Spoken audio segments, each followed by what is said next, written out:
Welcome back, everybody. This is James Michael McAdoo and Ryan Kelly, my brother. Side of the couch. On the other side of the couch, this is the Better Blue Podcast, brought to you by two washed up former Blue Bloods, a Blue Devil over there and a Tar Heel over here. That's the truth. If you haven't got a chance, check us out. We are the Better Blue Podcast on all platforms: YouTube, Spotify Podcasts, Apple Podcasts. We are a podcast of the people, for the people, by the people. We had a great episode last week where we got to interview Brice Johnson, and guess what? We're going to continue that with part two, the last and final installment. Part two. We appreciate y'all. We appreciate Brice for coming on and answering these hard-hitting questions.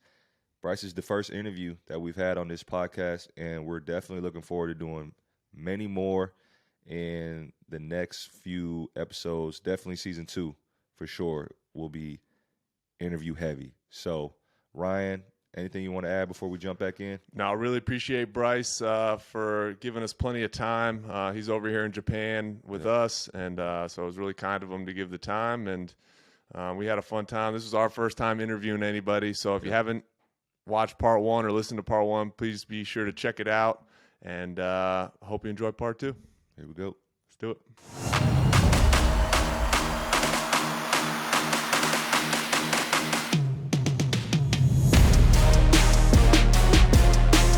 Since this podcast is the Better Blue Podcast, and it's quite a bit about the rivalry and everything, I think we got to talk a little bit about your experience in the rivalry. And, you know, I don't know, do you know your record against Duke for your career?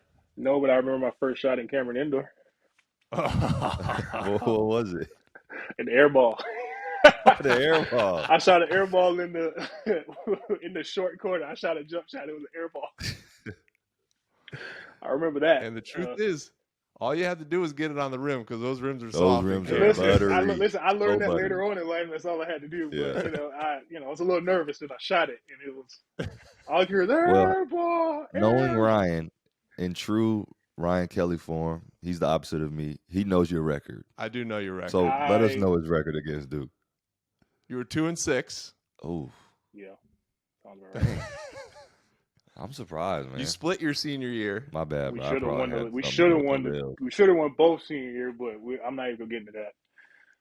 What was your? Do you have any favorite memories, or just the being in the rivalry, playing in Cameron? What was that like for you? Man, it's like anytime somebody asks, like, what's the toughest place to play? Like in college, I always have to say you have to exclude Cameron. Like that's one of a kind. Like playing in Cameron Indoor is one of a kind. We played in Bloomington, Indiana. We played at Michigan State, both #1 teams in the country. Like, you know, playing at Virginia, playing in Miami when they were really good. Like those are tough places to play. But like playing in Cameron Indoor is just like it's stuff you dream about. But like when you're in it, you're like, dang, like this is real. Like, you know, your heart's beating out of your chest. Like you hear, it just feels like the fans are on top of you at all times. Even you could be sitting across the court from the Cameron Crazies, and it feels like they're just standing over you at all times. At all times. The floor is shaking. You know, y'all go listen. When Duke goes on that little bit of a run, and whatever point in the game, you can't hear anything. Your ears are ringing. Like, listen, it's hard to explain. Right, like, if you're in it, you're in it. You understand. Like, if you're not in it, you'll never understand what it's like to play in it. Like, I can only explain so much. Like, you have to like actually play in the game to understand those like chills you get walking into Cameron Indoor. Like, and all you hear is it's a lot. It's just a lot. Okay. Do you remember any good? Were you on the sheet at all? I'm sure you were. Certainly by your junior and senior year. Was any funny chants or anything directed your way? That's probably hard to remember, but just curious. No, I mean, obviously, you know, when that stuff with the NCAA was going down, you know, they would sing the ABCs to us. I know James Michael remembers that. They would like sing the ABCs to us and stuff. But I don't think I ever had a chant at me during the time, especially not senior year, because there's nothing you could say to me at that point. I was already killing them and do what I had to do to try to win the game. I mean, you could try, but at that point, I'd already probably had like 15 of the 11 by the time you tried to chant at me. So Before we move on to becoming a pro, I will have to say one of my all-time favorite Brice highlights, Kentucky year, my junior year, his sophomore year. Carolina did a whiteout. It was an early, I want to say Saturday game, which I always Noon loved, on game. CBS. They did a whiteout, which Carolina never does. I don't think they do this ever, really anymore. But they did like a whiteout game. They gave everybody in the arena white T-shirts. We got to do custom like CP3s, custom Air Jordan came in, let us customize some shoes. That's fire. So we had these all white. We were just all white. It was so dope. And, Kentucky, Julius Randle, Willie Cauley-Stein. Who's the big guy? Dakari Uh, Johnson, Dakari Johnson. the Harrison twins. Harrison twins. Good team. Yeah, Really good. I'm not sure what they were That's ranked at the time. was But that James Young's year too? yeah, James Young. I mean, they were, clearly stacked, filthy team. Calipari. And we needed this win. This was a big, big, big game for us. And it was a battle. It went back and forth. But That's what we the had three highlight of the bigs too. game, the highlight of the game, late in the game, Marcus JP gets a steal, pitches ahead to Marcus. No, that Marcus was me. just, I stole it. oh, okay. I So actually Bryce, fouled. Bryce Listen, gets, listen. he I gets, actually fouled him, but he gets the steal, pitches it ahead to Marcus. Marcus floats him just a buttery, just mwah, right over the outstretched arm of I'm not sure who, some Kentucky player, and Bryce just tears the rim off. I'm down at the other end of the court like, oh yeah, it's rocking. That was we'll pull that clip, man. Yeah, find the clip, Dev. And that was Bryce's sophomore year, and went on to just do that a whole lot more. But that was one of I got to be honest, but that was one of the funnest moments, playing at Carolina, watching you do that. And that was a big win for us, a young team that hadn't really accomplished much up until that point, putting our stamp on that season. Those are the games outside of the UNC-Duke games. Those are the games that we remember a lot. When we were able to play against teams like that. So, what was it? Do you have like a moment that sits out to you? I mean, obviously, we talked about it's easy to remember the tough moments, but not always the good ones as just athletes, as basketball players. Do you have a memory like Mac had a memory there that you really think of and go, "Wow, that was awesome for yourself or for your team"? Yeah, it was right after Coach Smith passed. The next game, we ended up running his famous play, four corners, and God rest his soul, but I was the one that ended up scoring that basket. Like for that, like me and Marcus ran the play. Like we ran four corners. We'd been practicing it, and coach was like, "Hey, if you get a chance, make it. You could make a layup." So go. End up cutting up, going back door. Don't know how the guy didn't realize what we were doing. I mean, it's one of the players from back in when Coach Smith was around, and just scoring that, and just hearing the Carolina fans just go crazy after that, and seeing Coach Williams' face, he was almost brought to tears when it happened. It was just like, wow, like that's probably the dopest moment I can remember while playing at Carolina. I mean, obviously winning, the ACC championship in Cameron. The regular season, that's another one. But definitely the player we honored Coach Smith at the time that's probably my favorite memory playing there so far. That's beautiful.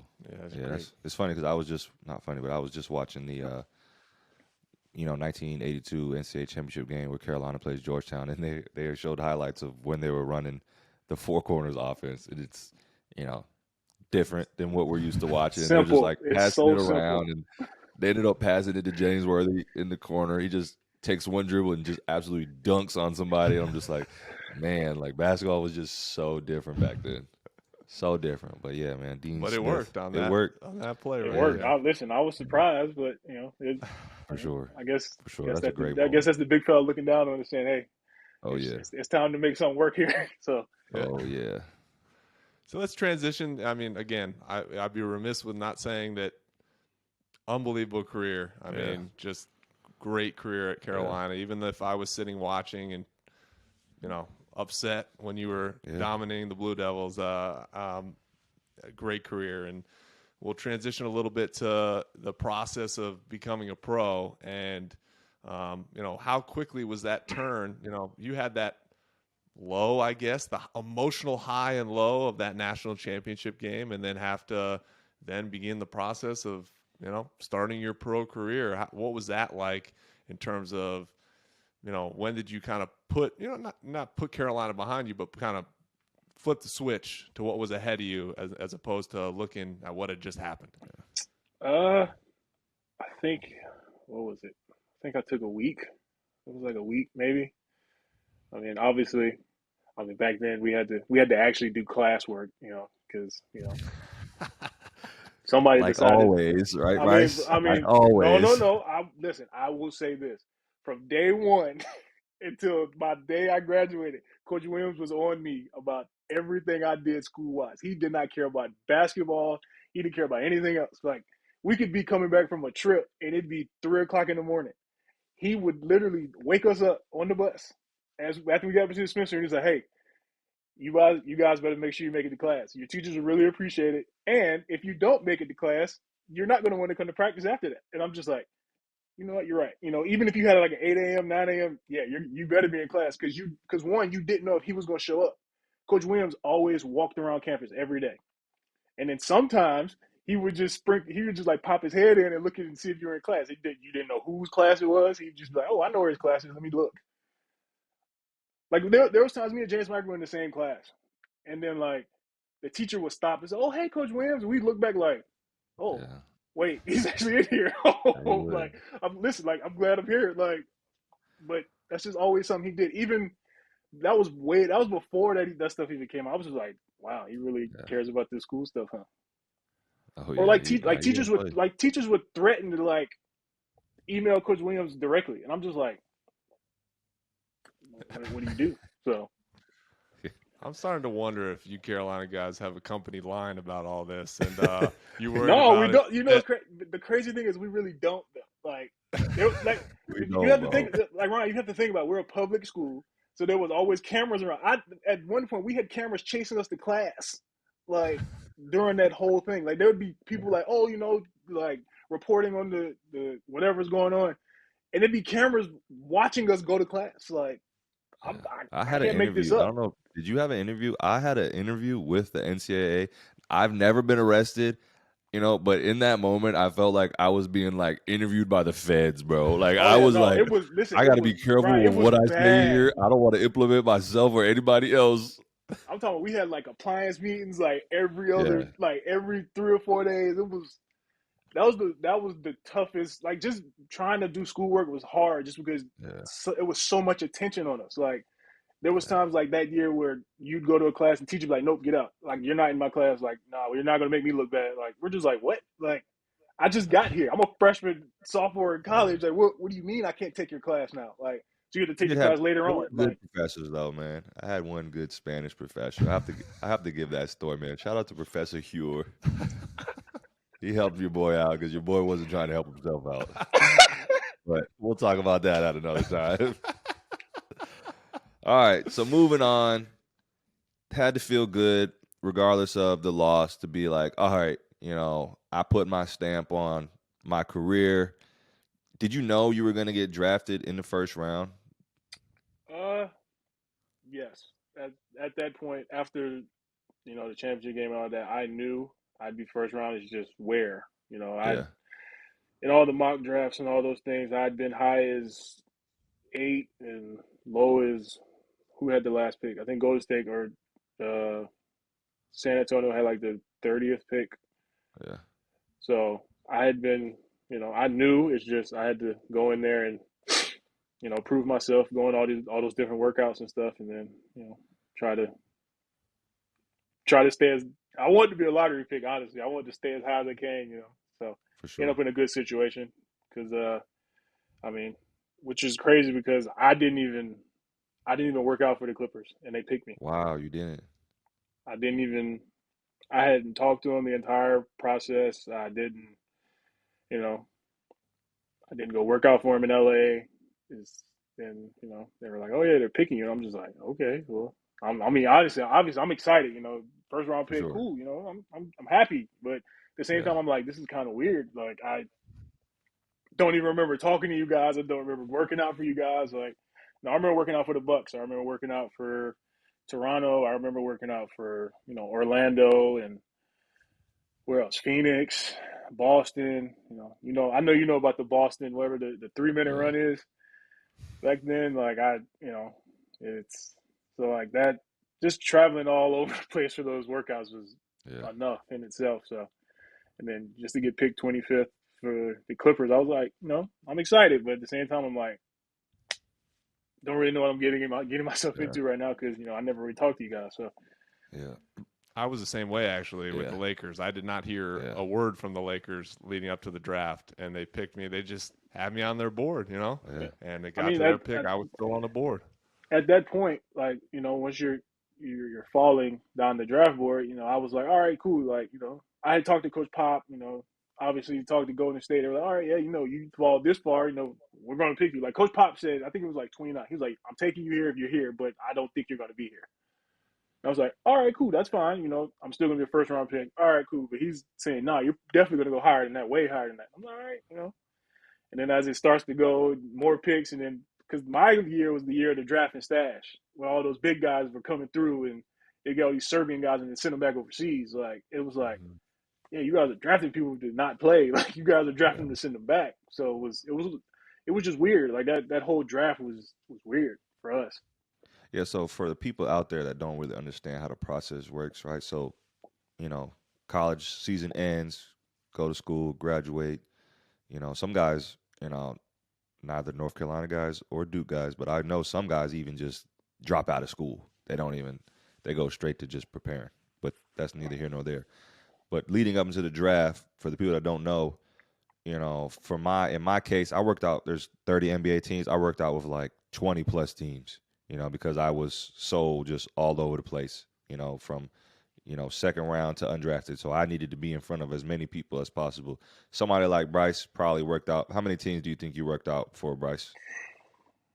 At least 10. Yeah, so 10 teams. So a lot of that depends on, where you're depicted to go. Brice wasn't going to be working out with some of the teams that didn't have picks, because, there's no need to go there. So it's funny that he ended up being picked by a team that didn't even work him out. But I remember that process probably a lot differently than Brice. I was stressed, like really I was stressed stressed. all over. I I was worked out. stressed after the first one. I said, the first Yeah, one I did was at Phoenix.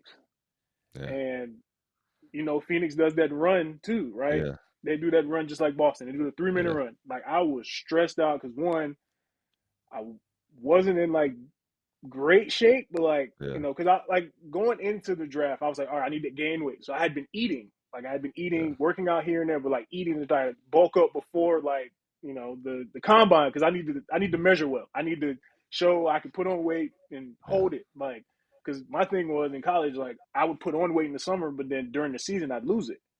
Then I'd have to start all over again. yeah, So it was like I needed to like show that. But then after that Phoenix one, I was just like, dude, I don't even know if I'm gonna get drafted. Like they calling my agent saying I did all this stuff, and I'm just like, I don't remember doing that. But like they just didn't like it, and I was just like, like literally, I'm on the plane going to another workout.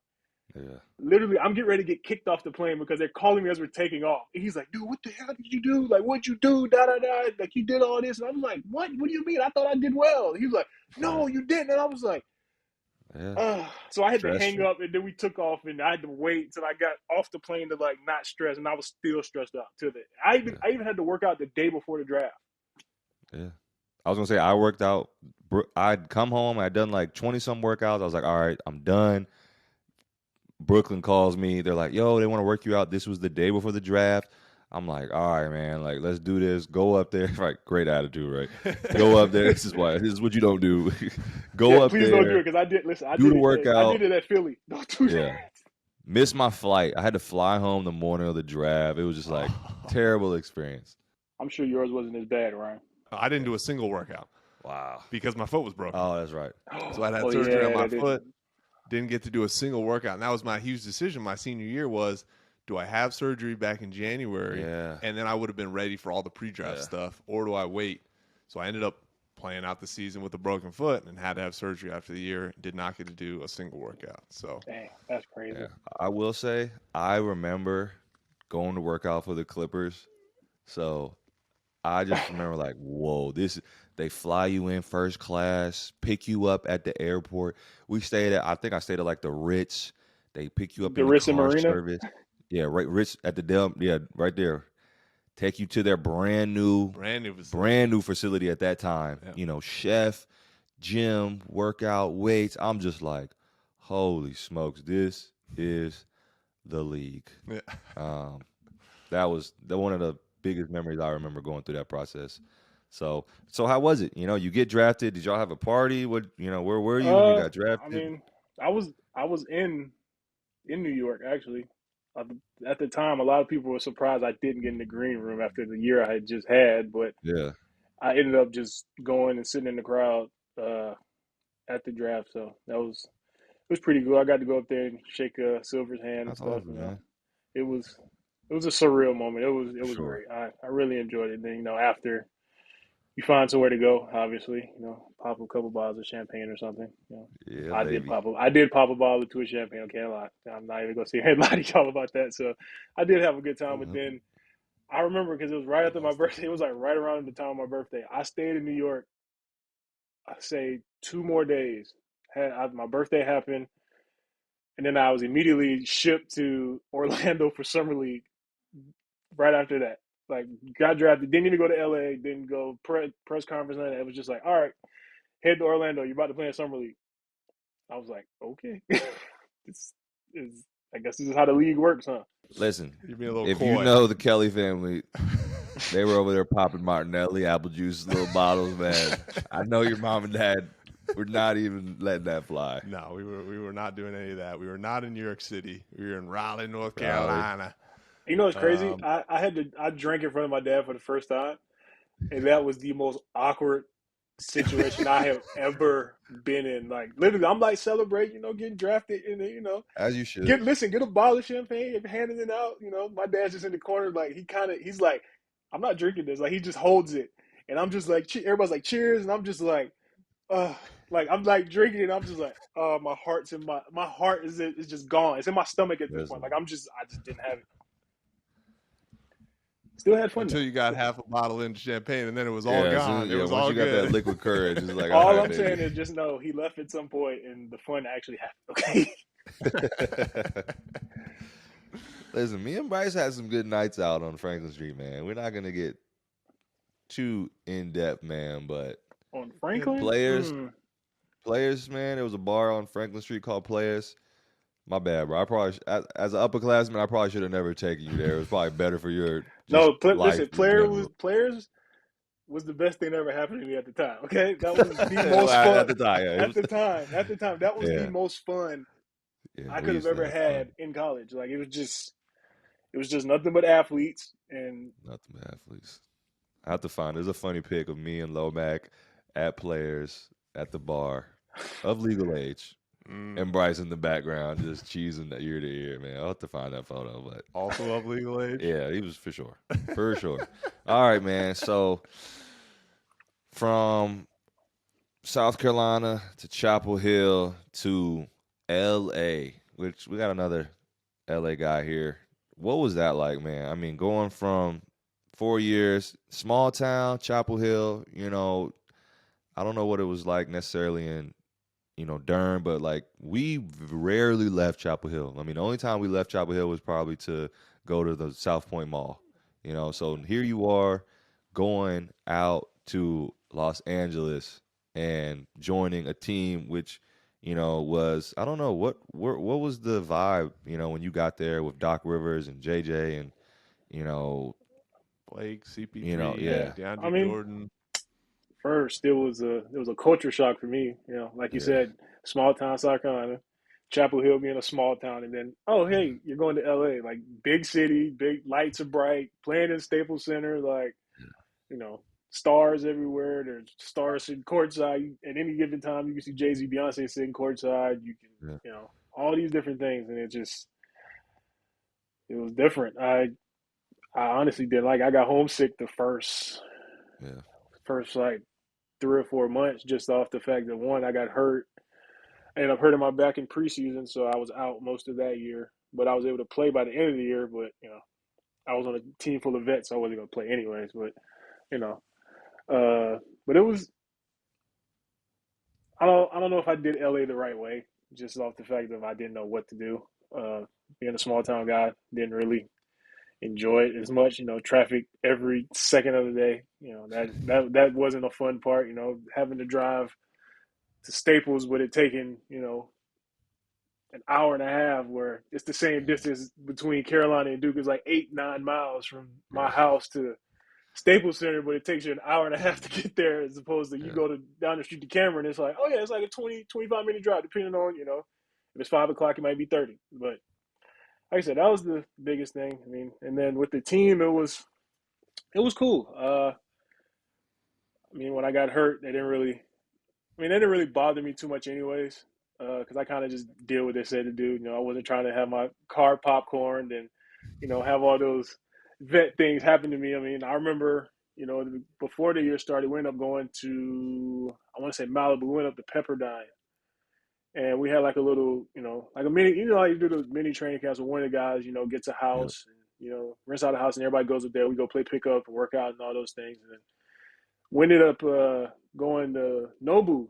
that night, one of those nights, and I was sitting there, and then the bill came out. They'd been drinking and eating all the food and all this stuff, and they were like, "Hey, Rook, like, you pay for this bill right now. You don't have to pay for anything else the rest of the year." I said, let me, no, I did this exactly. I was like, hold on. So I called my financial advisor, and I was like, hey, I'm about to pay for this really expensive dinner. Like, is it going to go through? He was like, oh yeah, no, for sure, it'll go through. Like, just if it declines, just go to the back and call the bank real quick and do it. And I was like, all right, cool. So I was like, you know what? All right, cool, I got it, man. I don't know what made me do it, but like, old Bryce would have been like, no, I'm not paying that. Like, I'd rather just deal with the other stuff later on in the year. Like, I just like, all right, cool. And then they were like, yeah, no, we'll take care of the tip. And I was like, what kind of tip y'all gonna put on the bill? Like, they put like this outrageous tip. I was like, okay. You did the right thing. Yeah. In hindsight, absolutely. And the crazy thing is, it wasn't even the whole team. The whole team wasn't even there. It was most of the guys, but it wasn't the whole team. And I was like, listen, I gotta do nothing else the rest of the year. Like, I don't have to pay for another dinner. Like, all I have to do is like the little rookie dudes, like getting Chick-fil-A for the plane and all these different things. But like, I don't have to pay for another dinner. Oh, cool. I can leave my wallet at home. We go out to eat. I like that. I'm all for it. Nobu was so good. I don't know if it was my first or second year in the league. We went to Dallas twice in a year, I remember. We went there. The hotel you stay at when you play in Dallas, you guys probably remember, has a Nobu in the lobby. So the next time we go, I'm like, Lomac, I'm pretty sure I was able to get her to fly on the team plane. You get to like choose a trip. To eat it. I had her fly to Nobu. We had date night at Nobu and like balled out. Didn't have to pay. Bro, I didn't know what I'm like. I didn't even know how to pronounce Wagyu. I didn't know what it was. Listen, didn't know what Wagyu was at the time. You don't know what Wagyu is before you get to the league. You got dudes, still water or tap. Yeah. They're like, nah, bring out the bottle stuff. I'm like, bro, you're so bougie, but it's like you just don't know these things, bro. Nobu, man, that's fire. Haven't been back since. I've never been to Nobu. Oh, dude, what? Listen. You should definitely go at least once. Bro. I wouldn't go now, but you should definitely do it. Listen, end of the season, man. We're gonna all go to Nobu, and you're gonna pay. How about that, Bryce? Can we? You pay this one time. Pay this one time, and you won't have to pay. No. Listen, no. No. I'm not even gonna bring up money. Y'all know why. No, I'm not. Man. No, I'm not paying for Nobu. Y'all are paying for Nobu this time. So I remember, honestly, when you came back. I think you came back from that back injury at the Warriors. Do you remember? I feel like you did, because I got to play against you, which was just a really cool experience. Yeah, and he tried to dunk on me like he always does. I did. Bro, what? Why would you tried? He tried. I blocked it. Listen, James Michael hasn't dunked on me since college. Okay. I tried to dunk on him earlier in the year.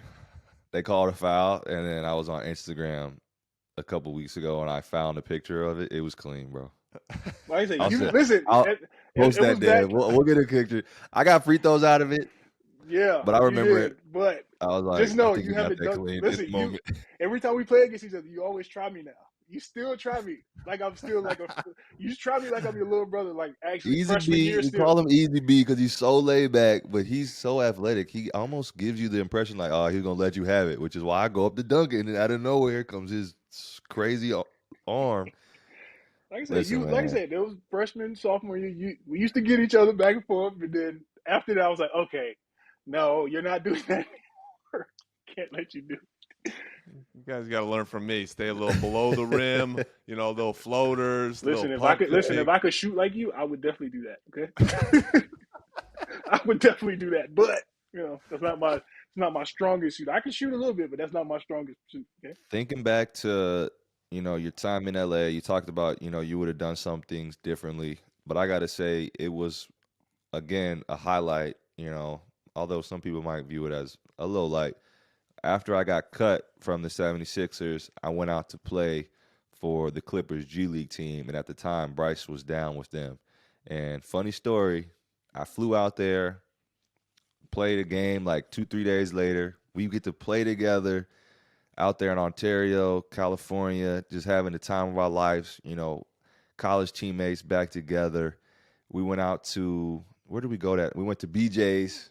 Yep. Spent a check at BJ's that I'm night. talking. Went Listen, crazy. you had to get the cookie skillet because of our Oh, for because of sure. our past in college eating those biscuits, Oh, cookies, for and ice sure. cream. We had to get the cookie skillet at BJ. So Balled out. And then I was like so juiced. I'm like, my boys out here. I had just had a kid. Lauren was getting ready to come out.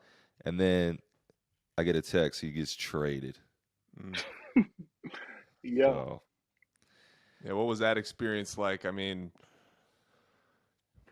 quick into your career, having a trade happen, and both Mac and I have talked a little bit about the fact that so much of the NBA is opportunity, and we're all pretty talented guys. I think are pretty good at basketball, but if you're not the LeBron James or the Giannis Antetokounmpos of the world, who are just another level, there's so many guys that can find themselves in and out of the league in trades so quickly. And just talk about your experience there. One, being traded, but also everything that happened.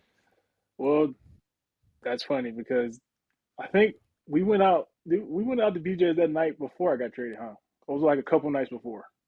no, it was the night before, bro. I promise you. Yeah, Because that's the what I'm saying. next Like it day you was got like traded. I remember that. because like I would drive back to LA because I have a dog, and I was Yep. like, all right, I'm gonna go Yep. back. I'm gonna go back to the crib. But like he was like, oh, let's go out to eat. Like wifey's not here yet. I was like, all right, cool. Like so we go out to eat. Then I go home. But then I come back the next day because we have shoot around. We have shoot around that morning because we have a game that night. I was like, all right, cool. Go to shoot around. I kid you not. I said, all right, Juice, I'll see you later. Dab them up. I go back home to take my dog out. As I'm taking my dog out, I'm literally walking back in the house, and I get a phone call. It's the GM is Lawrence Frank. He calls me. He's like, "Hey, we are putting you in that trade with Blake to go to Detroit." And I'm just like, "Wow, all right, well, so what do I do? Like, what's going on?" He's like, "Oh, like I appreciate all this." Like in my head, I wanted to just hang up because like they had already not taken my option on my contract because of I got hurt and I don't know what it was at the time. I think they were trying to do a culture change. So they were trying to change the entire team. It just like I said, being from the day I got drafted to that point, I knew something. It just didn't feel right. Like I was just there. Like I was just a draft pick to them. Like they didn't. I didn't see myself there. So like when he called and did all that, I was like, all right, cool, da da da. And then next person calls my agent like, yeah, they're putting you in the trade, da da da. We'll call you with the details and all this stuff. Literally, I want to say less than 24 hours later, I was on a private jet from LA to Detroit with Blake and Willie Reed because he was in it too. Like, we're going to Detroit. And, we get to Detroit and the story doesn't even end there. Like, get to Detroit, I want to say one game up, and then they send me down to their G League team. I was like, all right, cool. I go down there and play. Like, they got guys on the team that was like Henry Ellison. He was on the team, and like, who else was on that team? Andre Drummond's on the team. Who else is on that? Luke Kennard's on the team. There's quite a few guys on that team, and I knew I wasn't going to play. So that, you know, kind of asked to go down. I was like, all right, I'll go play in the G League. So I go down to the G League, play a couple games. I'm getting my rhythm back. Me and Landry Noko that played at Clemson. Yep. There was one game, me and him are in there fighting for rebounds. We both have 20 rebounds in the game. Like, we're both in there fighting over rebounds. Like, it was like I had a 20-20 game where he has like a 20-20 game. We're both in there fighting, like just having a good time. You know, we're going out to eat. You know, obviously I'm the guy that comes down, so you know, you kind of take those guys out because they don't know. Like, I'm just having a good time. And then, you know, we're going to Oshkosh, Wisconsin, which is where the Bucks team is. We stopped to get something to eat. I'm on the bus and literally, like, just on the phone. I forgot who I was talking to. I was on the phone. I was like talking to one of my friends. And you know how you kind of feel eyes looking at you? Like, people are like staring at you. Everybody on the bus is staring at me. Like, I'm like slouched down in the seat on my phone.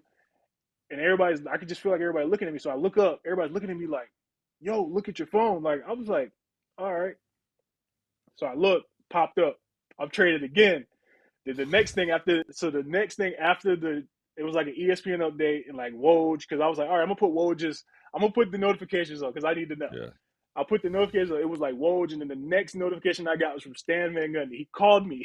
He said, hey, you know, we're gonna trade you to Memphis. And I was like, wow, all right, so what do I do? Like, I'm on this bus going to Oshkosh, which is in the middle of nowhere. Like, what do I do? Like, he's like, oh, like, get to the hotel, you know. So they go to practice. I sit on the bus. Just have to sit there. They take me to the hotel by myself. I'm just sitting there like, wow, I'm really not a part of this team anymore. Like, it's a business. Like, I'd already had like stuff being shipped to Detroit. Like, I left everything I had in Detroit. Like, I had a bag only. Like I said, it's an evil business, but like, what can you do about it? Like, Cold blooded. And then how long were you with? Did you finish the year with Memphis? So essentially finished the year. I didn't play they cut me the last 2 games, I think. It was like end of March, like around this time. Like, it was like right as the season was ending. There were like a couple games left, you know. This was around the time where, you know, Mike Conley and Tyreke Evans and Mark, all those guys were like, they were playing, but like they weren't playing back to backs. Yeah. It was kind of like a tanking type of thing, but not really. So, like, you know, I'd get in here and there, but, you know, they had a bunch of bigs that are from my draft class and the class after. So I didn't really get a chance to play there either. So it was, like I said, it's just weird. Like I said, like after the first trade, I was like, all right, cool, you know, go to Detroit, hang out, you know, do what you gotta do, try to find a new home. And then they were like, yep, we're gonna ship you to Memphis too. Like, all right, cool. It's tough because a lot of times you see guys get traded, you see stuff like this happens, and it almost seems like it was happening. You know, you find, you know, your love for the game again. You're almost like reinvigorated, and you know, you're able to kind of get your joy back, and you know, find a role, you know, where it might not have had it with LA.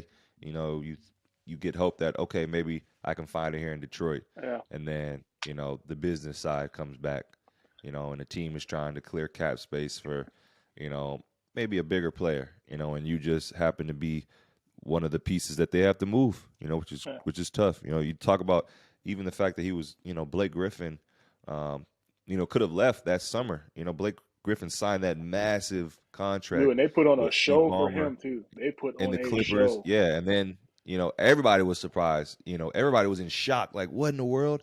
He just signed this massive contract with him. You know, they recruited him to stay in LA. Steve Ballmer just bought the Clippers. And then little do they know, like, you know, Brice was, you know, a part of that. You know, he had to move, you know, his life and his career.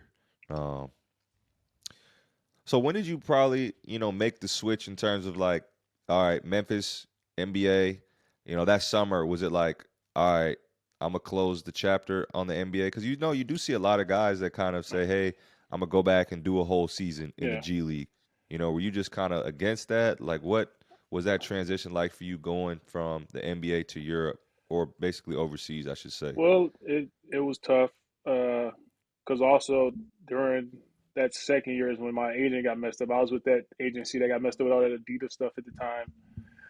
So I was in the middle of that. So then, once I got cut, I was like, all right, cool. Just sitting around waiting. Like, phones aren't ringing. I'm like, all right, I guess I'm not good at basketball anymore. Like, Yeah. but then also I kind of didn't want to play in the G League because of it's not the same. Like just watching like the guys that didn't come down from the league, like seeing the travel or like staying with a roommate and the salary and all that stuff. I was like, I don't, Yeah. I don't really see myself doing that. I mean, I love the game, but like, at the end of the day, I still want to get paid for it. Like, I still got bills to pay. I got things I want to do in Yeah. life. Like, I think that's one of the things that I told myself, and then, I still back myself for it. So, but yeah, it was just, I kind of didn't want to just do the G League thing because, I mean, Yeah. how many guys do you really see coming up from the G League?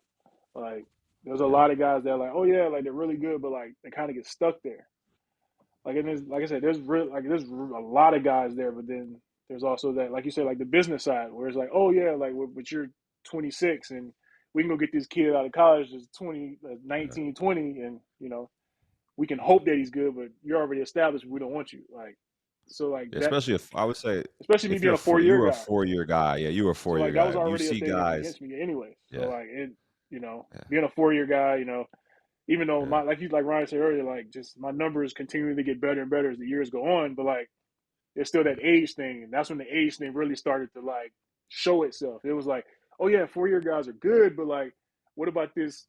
This teenage guy that just came out of high school that's got 1 year. Like he's really athletic. Maybe you'll pan out, maybe you won't. But like, you know, and I'm sure you both can say this like with your chest is out. Like just there's a bunch of guys overseas. Like if we were to put a team, we could put like 2 or 3 teams together of just overseas guys that could go in the NBA and make the playoffs. yeah, Like straight up, like that's just how much for sure. talent that just didn't want to deal with the business side of basketball. Like they just want to hoop. Like, there's a lot of guys that just want to hoop like yourselves. Like you guys are like, all right, cool. I did what I had to do, but like I'm not really going to stress out. You both have families. Like there's other factors to it. It's Yeah, just not about basketball anymore. You got to start thinking about yourselves because that's all they think about anyways. So that's true. you know, Yeah, I mean, there's always the whole like, okay, do I stay somewhere overseas where I can be myself? I know I'm wanted versus go somewhere, play a lesser role, and be easily replaced, and that's just what it is. I mean, sure, it'd be nice to be in the NBA. Of course, we would all love to be in the NBA, absolutely, but our roles would look nothing like what our roles look like now with our teams. And they would also not have the security and just come with the love, of where we are now in our careers. Huge overlap in the number of players that are on NBA rosters that could easily be playing Yeah, overseas or yeah, overseas guys that could be on NBA yeah, rosters. I mean, there's that whatever percentage of the NBA I think I mentioned before in a podcast where it's like, yeah, these guys are the yeah, best in the world, yeah, but there's a huge chunk of guys that are yeah, so interchangeable. And ultimately, as players, we want opportunity.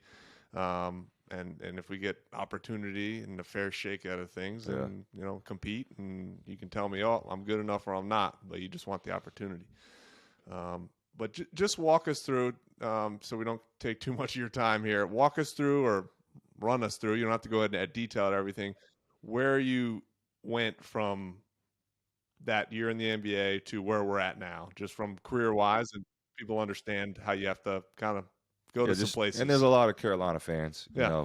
There's a lot of Carolina fans. There's a lot of Brice Johnson, number 11 fans out there that want to know. so from the NBA, I went to Puerto Rico. Ended up playing in Puerto Rico for a month, I think. Ended up not working out. There was some coaching issues and stuff. He wasn't playing me, but I was the highest paid player. Then that turned into me playing in A2 in Italy. So ended up going there after that next season. And halfway through the season, funny story, I was getting calls from the team James Michael left from when he Oh was yeah, in Torino. Turkey. Uh, Oh yeah, Turk when he Besiktas. was with Besiktas, Yeah, they had been calling me, and then so I kind of remembered that he was playing there, and I was like, all right, cool. But I called him and I was like, hey, why'd you leave? And he told me why he left. We're not going to talk about that on here, but And then I was like, all right, cool. So then I didn't end up going there, but then I ended up in France in the first league in Rouen. I think Sean May played there at one point. yeah, Who else played there? Maybe David Noel played there. Yeah, I think I Dino think did. David Noel Yeah. played there as well. Ended up playing there, but then COVID happened.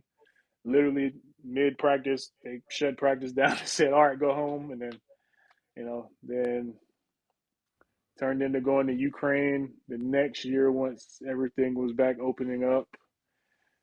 I mean, I had a good time in Ukraine. It was different, but had fun there. And then obviously, now I'm out here in Japan with you guys last year and this year. So, you know, I'm pretty much enjoying Japan as it is. So Yeah, I remember very vividly that conversation.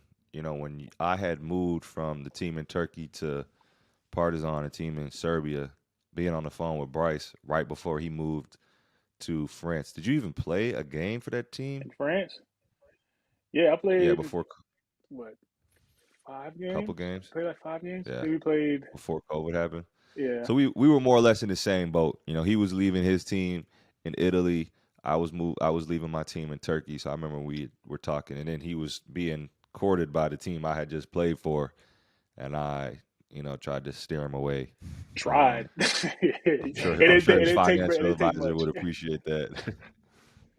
But It's, yeah, it's something to recognize from fans who don't understand. Yeah. Like, it's great to be able to play the game we love and get paid to do it, and the chance to get to play overseas is amazing. Yeah. But you talk about you're literally bouncing around throughout a season. Like, yeah, you don't know if you're going to get paid. You could Yeah. be. It's all over the place. And while we get to live out our dream, no doubt about it, it's not all smooth sailing until you get to Japan. for sure. Ooh, I mean, in the listen, span of 8 months, he went from Italy. You were on an island, right? You were on a I was small in island Sicily, in Italy. Sicily, Italy to France to Ukraine. Yeah. Talk about just you were all over the place. Hey, listen, three But now totally you're here different in Japan. cultures at that. Yeah, totally different. How has Japan been? Talk about the jump here. I mean, we've talked about it a lot. 18-hour flight. Time difference is basically reversed. Talk about that, man. Talk about just, are you liking it here? Do you want to, is this where you could see yourself playing the rest of your career, however long that is, Listen, I wish I would have known about Japan before I went to all those other places. Man, You're not the first person I've heard that say that. listen, I understand why Joel Williams spent all that time here, and he's still here coaching. I can understand why. Like I said, I wish I would have known about Japan a long time ago. I love it here. I mean, Yeah.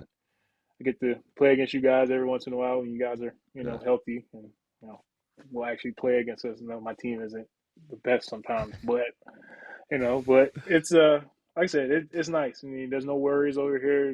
Money's on time. Culture's Yeah. good, food's good, people are nice. It does get kind of weird because they look up at you all the time. Because they All the are all time. a lot shorter than we are. So, but other than that, man, I love it. I mean, I see myself being here as long as I can. Hopefully, till I can't walk. But we'll see. Yeah. Oh, that's great. It's been great, myself coming here, coming to Japan. Ryan was the first guy that I talked to before I came here. It was great getting to talk to you and knowing that you were going to be coming to Japan.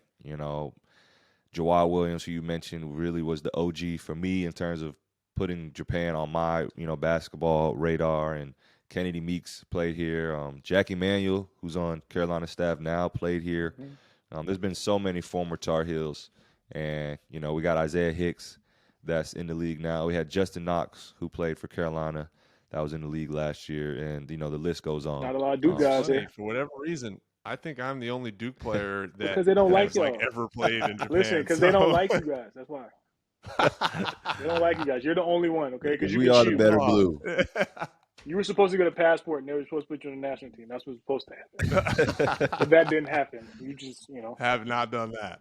All right. Before we let you go, unless Ryan has anything else, we want to go through some interview, just quick hitter questions, easy. Ryan's going to run you through them. Nothing too controversial. Just something that we want to kind of do with all the guests that we bring on. Sounds controversial. So, Ryan, you want to hit him with these quick hitter questions before we let him get out of here? Yeah, don't worry. There's no timer going. It's just, whatever comes to your mind. And you don't have to give huge explanations, but people who are fans will know. Outside of the Duke and Carolina rivalry, what's the best college arena you played in? Ooh. Best college arena?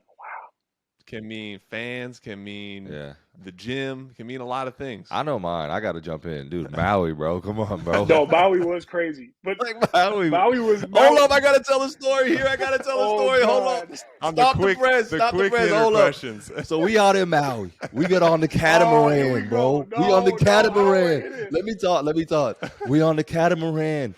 We living our best life. First time in Hawaii. Turtles, fish, Nemo, Dory. Mai Tais, virgin Mai Tais. We living the life. We get out. 100 yards off the coast. They throwing off life Do you jackets. have to tell this They story? giving out the scuba gear. I'm like, hold the life jacket, man. I know how to swim. Don't miss me with that. This man, Brice, they open up the little middle of the catamaran. You just walk right in. It's so beautiful. Bruh, this man, Brice, get in, start drowning, can't swim. They like throw him the life jacket. Bro, okay. This man got our assistant coach, Coach Holiday, who is like 60, 70 at the time, trying to save him. First of all, let's get this straight right now. I'm sick of all of y'all telling this story. Because first of all, I'm like, what happened? They're like, Brice almost died. No. First of all, let's get the story straight right here, right now. I'm not letting you do that. First of all, I walked in and I swam to the front of the boat. And then I looked down. I forgot you can't breathe through your nose. I had never been snorkeling. I didn't know what I was doing. So then I was like, so I panicked. Okay. All right. I swam back to the back of the boat and got out. Everybody's like, oh, you were drowning. No, I wasn't drowning. I swam there and swam back. Nobody jumped in and grabbed me. Everybody just like, oh, you were drowning. No, I swam back and forth. Okay, let's get that straight. I knew that. Listen, my apologies. I had to be something about the Maui gym that was going to come up. I knew it. It just had to be. But I totally forgot about that story. But if I had, if out. I had to guess, if I had to say one, it would probably be, Michigan State. The fact that their students are around the entire lower bowl of the arena is absolutely weird. Like, it was rocking. Literally, I remember pregame. This is when Brandon Dawson was on the team. We're warming up, and all you hear is, "Oh!" Brandon Dawson goes between the legs, and the place erupts before the game even starts. Yeah. You talking about like we all looking around like, "Oh God!" Like, I'm talking about this is like Adrian Payne, Keith Appling, Gary Harris, Brandon Dawson, like all of these guys. This number one team in the country. We're in there just. And he does that, and all of us looked around like, "Okay, well." Yeah. This is interesting. Right. We won though. Yeah, we did. We won by like a lot. Didn't bother you. So here's a good one. Go-to food spot in college. I won't know what you're talking about probably over in Chapel Hill, but what do you go to? Yeah, Sutton's. Instant. Sutton's. Breakfast and lunch. They don't serve dinner. Rocks the shirt all the time. Sutton's. Over on the pod. Shout out to Sutton's. They just celebrated 100 years. Oh, nice. Sutton's all day, every day. Me and Juicy, you go before class. Come on now. All the time. More than welcome to sponsor the pod. Favorite team growing up? Pro, any sport? Did you have a team that you were a huge fan of? I'm a Florida Gator football fan. New Orleans Saints NFL fan. I mean, Carolina basketball, obviously, and then I'm not too big of a NBA guy, so I didn't really watch a lot of NBA growing up. I watched more college sports than anything. Most talented teammate? The guy sitting next to you. Never played with. More talented than Blake Griffin. Wow. The most talented. Great guy, man. You want to talk about most talented teammate? The one sitting next to you, straight up. Like, great guy, man. Listen, no hesitation. When I say like going into college, I was scared. I was like, this dude can do everything, and he looks like Blake Griffin, but like can move. Like I can't explain it. It's just that guy. The guy sitting next to you. No boo on me, man. Nope. No boo on me tonight, man. Pull up. Man, you were way too kind, but appreciate that for the pod. He's definitely going to have that clip for YouTube or Instagram or whatever. Toughest matchup you ever played against? Toughest matchup? Reggie Johnson from Miami, freshman year. Yeah. That was – I had to switch between him and Kenny Kaji. That was pretty tough. I still have nightmares about that sometimes. That was a nasty. That was a nasty combo. A little offended you didn't say me in the B League, but we'll move on. Well, I've only played against you once, right? Yeah, and I'm sure that was tough. You had to say Food you crave most when playing overseas. Ooh, yakiniku now. Gotta have that. But you crave the No, most no, that you like, can't that Oh, you that get. I miss. can't get. That I can't get. Waffle House for sure. Yeah. Oh, That's up there with Chick-fil-A. Waffle House. Yeah. It's like Waffle Yeah. House, Chick-fil-A, Yeah. Chipotle. It was Krispy Kreme until I found out there's Krispy Kreme here, so I could get that whenever. Yeah. It's not hot though. It's not hot. Listen, Krispy Kreme is It Krispy hot. Kreme. You put it in the microwave for about 5 to 10 seconds, you be good. All right, 2 more. Pre-game music choice. Do you have something you listen to? Pretty weird. I listen to like R&B before games. I listen Easy beat, to man. there's one song I've been listening. I listened to it all year. It was "Fantasy" by Mariah Carey. I was listening to that all this season. Hey, man. Great song. Unique warm-up song, but a great song. It was different. I just it like I said, it started work. It was working, and I was like, "Hey, I'm gonna still do it." So kept doing it. All right, last one. First, I don't want to say big purchase, but first purchase as a pro. A Range Rover. Big range. The Range. You went to LA. You had to have a Yeah, Range Rover. like I said, they gave me what did they give? They gave me like this BMW, like M series something, and I was driving around with these games, and I was like, my car is little. I need something. I need to fit in. Everybody, you see like the Maybach pull up, you see a Sprinter, you see like the Range Rover here, you see a Rolls Royce here, and I'm just like, hey, I got to fit in at least a little bit. I was like, I don't buy anything else. I might as well just buy that. So I bought that.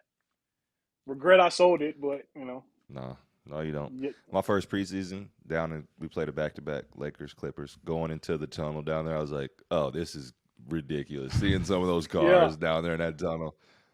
What a life. On record, I actually did not purchase a car my rookie year. Smart man. Drove with a teammate to the game.